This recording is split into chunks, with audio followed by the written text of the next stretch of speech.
Well, welcome into this short little tutorial of how I put together our multicam clips and organize a two-person conversation in a kind of a podcast format. Obviously, DaVinci Resolve is the program I use, and let's go through the elements. So everything first starts out as footage raw from riverside.fm is what we use to record.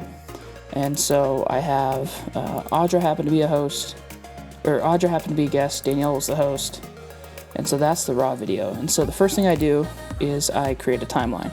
So as you can see, by the end of this we're going to have quite a few timelines. This is how I do it. If you have a better way, let me know, but this is what works for me. So within Danielle's timeline, I put her audio, her video and audio, and I put the same in Audra's. Now the beautiful thing about Riverside is I can get it all time synced, so the beginning of the clip is the beginning of the clip and so forth.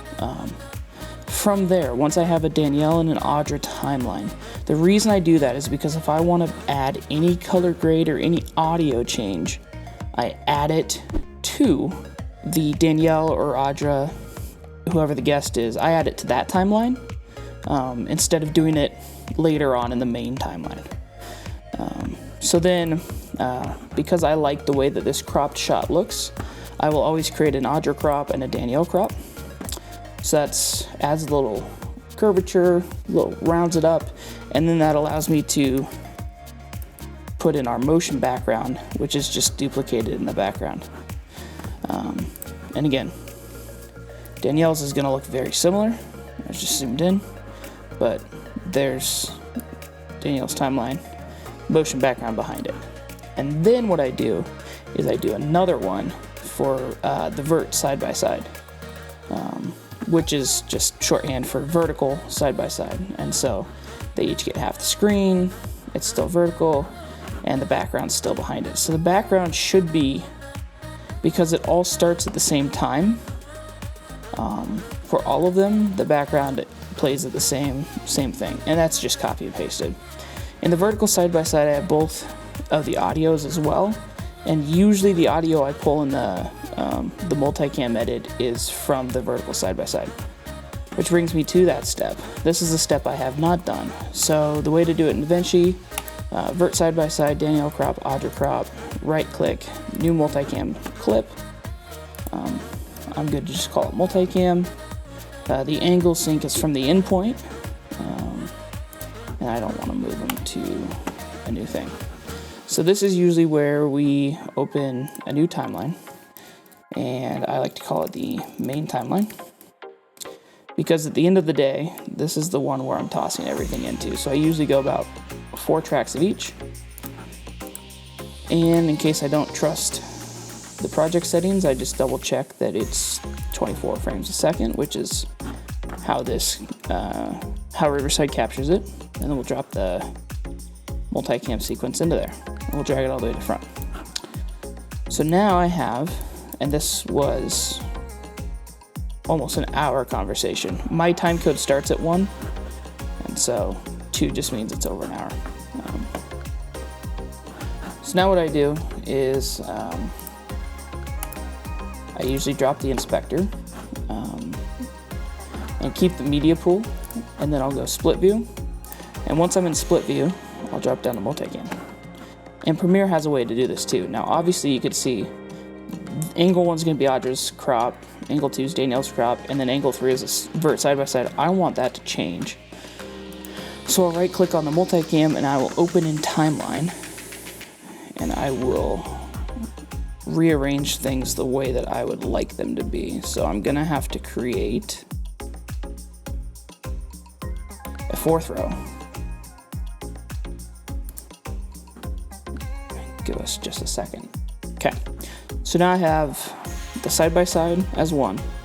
I have Danielle's 2, and I have Audra's 3, which is how I want it. So if I come back to my main timeline, and again, I don't know why it's just being so slow, but the changes will be reflected up there. So when I do multicam editing, I strictly only cut the video because I do want the audio coming from here, because this is where you can see I have the effects on it. not entirely sure what effect I have. Oh, I have an idea. If I look, I have a dialogue leveler turned on for both of them, just to kind of help out. I already did the normalized audio levels. I use the ITU-R BS 1770-4. I go -1 for the decibel target point, and then -14 for the LKFS. That's just what someone told me was great for YouTube, and so I have just always kept that as our standard, that everything is normalized to and then adjusted off of. So usually at this point I close my other timelines and I go through with the edit. Again, inspector closed and multicam on. And so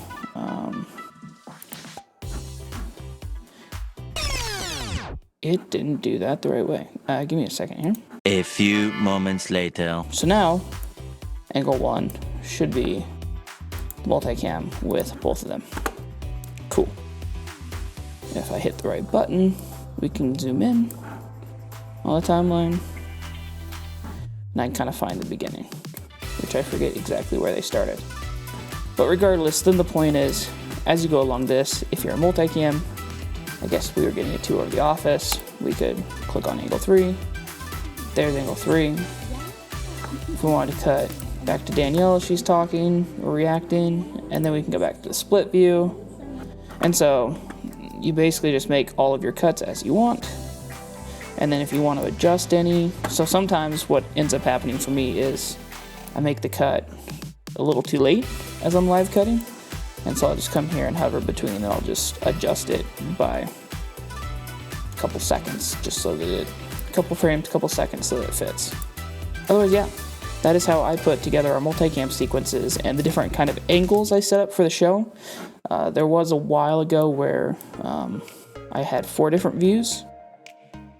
I forget if I edited that on this computer or not. But I would have a 4th angle, which would be your more traditional zoom layout.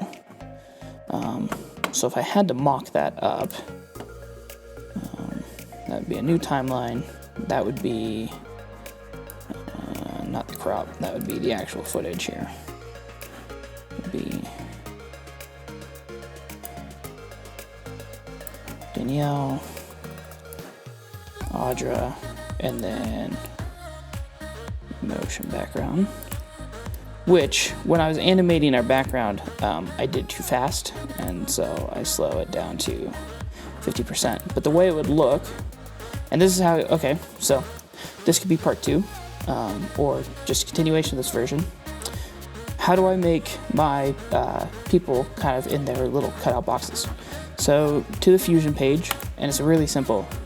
You click on the person's video, you hit this rectangle, you make a rectangle. If you want it to be how I have it for the vertical side-by-side, and then I do a corner radius of 0.25. And that's how you do that. For anything wide but still rounded, I do that. And we're basically going to copy that rectangle, bit and copy. But we can basically just do the same thing here. It is not too hard. I don't mess with any borders or anything like that. I just do the radius of it.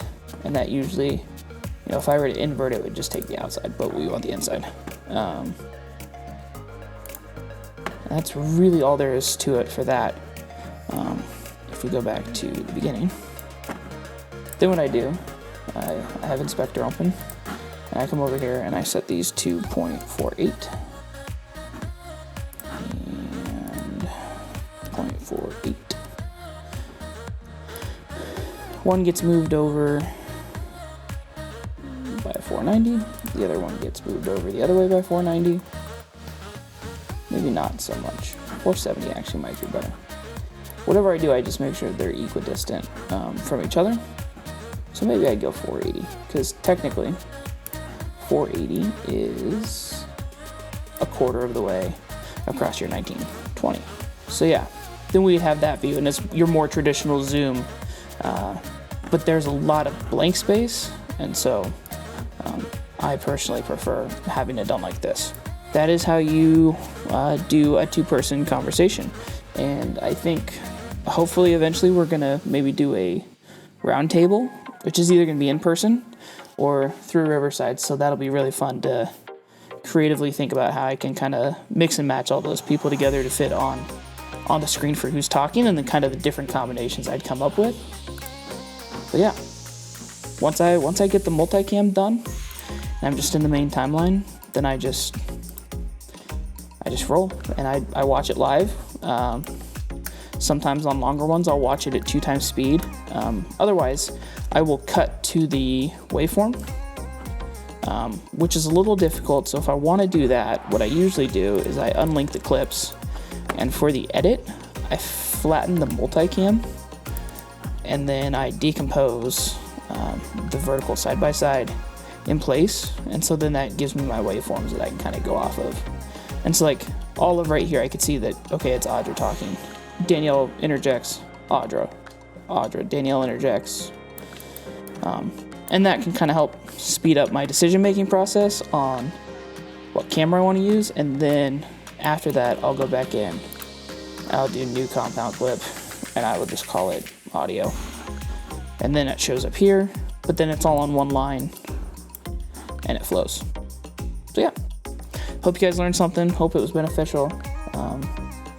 It's taken me a while to kind of figure out my own routine and rhythm for editing like that. And this is after doing about 2 or 3 different shows. It is the one thing, I did a podcast back in college, and it was in person, so it was a little different. So the way that we did it was, we had 4 cameras rolling. There were 3 of us, so we had 4 cameras rolling, and each of our audio tracks was recorded separately. And I was still using Premiere at this time, and I synced all 4 cameras with the audio. And then when all of us were talking, it was just the main wide shot, and then I would go with each individual speaker. So definitely different ways that you can do it, whether it's an in-person or virtual. Again, Riverside.fm is our choice for recording virtual interviews, just because it does a raw copy of the audio, so it records locally on each machine, and then it uploads that high quality audio and video to the cloud, so you don't get a network drop as long as your guest stays on and it all uploads. So been super happy with it right now, and we have no reason to change our minds.